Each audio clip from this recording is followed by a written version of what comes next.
আপোনালোক বিশ্বাস তো আছেন নাই, সেই বিষয়ে জানিবলৈ নিজক পৰীক্ষা কৰি তাৰ প্ৰমাণ চাওক। যিশু খ্ৰীষ্ট যে আপোনালোক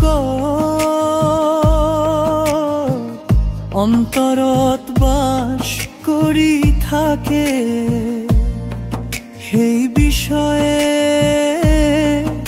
আপোনালোকে প্ৰমাণিত আপোনালে যদি নকৰে তেনেহলে আপোনালোক কাপোৰ কামা মিকলো আপোনালে যদি নকৰে তেনেহলে আপোনালোক। আৰু মই শুনিছিত যে আপোনালোকে আমাক অপ্ৰমাণিক লোক।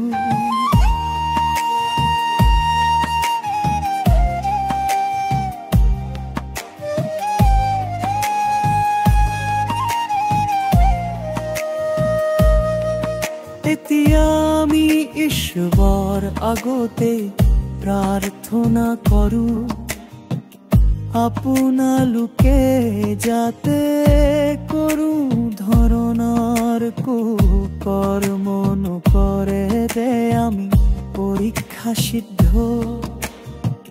বুলি প্ৰকাশিত হবলৈ নহয়, কিন্তু আমি অপ্ৰমাণিকৰ নিচিনা হলেও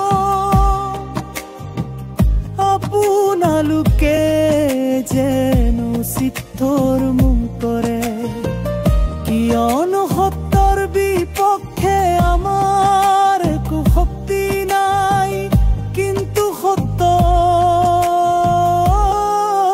পক্ষে আছে।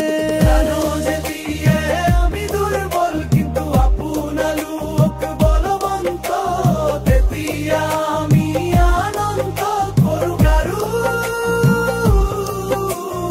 আপোনালোকৰ সম্পূৰ্ণতাৰ পুনৰ প্ৰাৰ্থনা কৰো।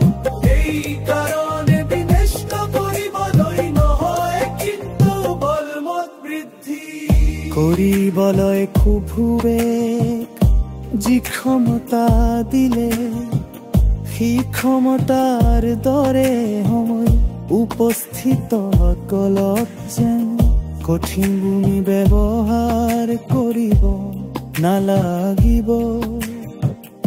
এই অভিপ্ৰায়েৰে অনুপস্থিত থাকোতে এইবোৰ কথা লিখিছো।